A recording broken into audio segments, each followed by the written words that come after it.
Hello and welcome to this week's The Positive Habit. This week what I'm doing is I'm going back to something that I had been doing before my own book came out, and that was actually reviewing other books that I'm reading. So I want to get back into that because I think it's very, I love reading so much, and I think it's great when you get a recommendation from other people. So this week today, I am recommending The Midnight Library by Matt Haig. So maybe you've read it before. It is a bestseller, so it's one that you may absolutely be familiar with. If you're not, I really recommend it.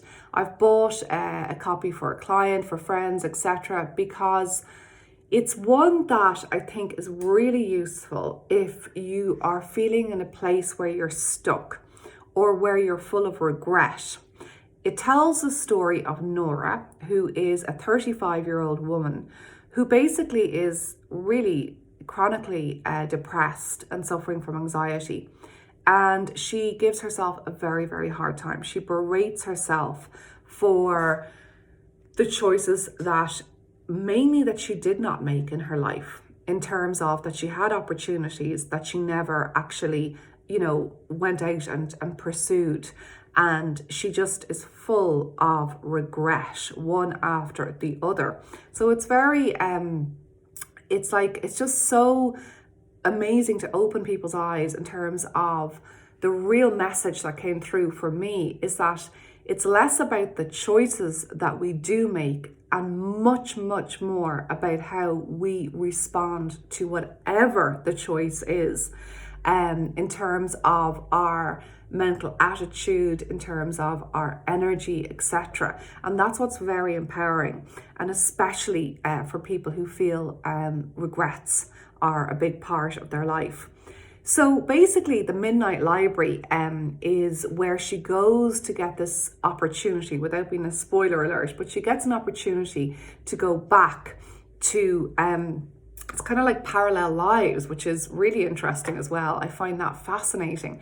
The whole idea that, right now there's another version of Fiona somewhere else being, I don't know, let's see, a ballet dancer or, an astronaut or any of these things that basically is within our potential in a different life. And it really sort of looks at the whole fields of quantum physics, which can touch on that, the sense that there's all sorts of versions of ourselves.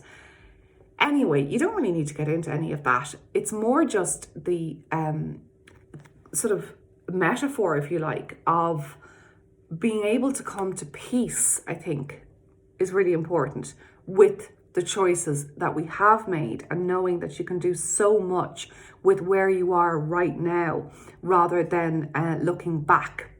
So I really do recommend it. Matt Haig it's a very easy read. It's not going to be taxing. It will be a good one for, if you've holiday or time off.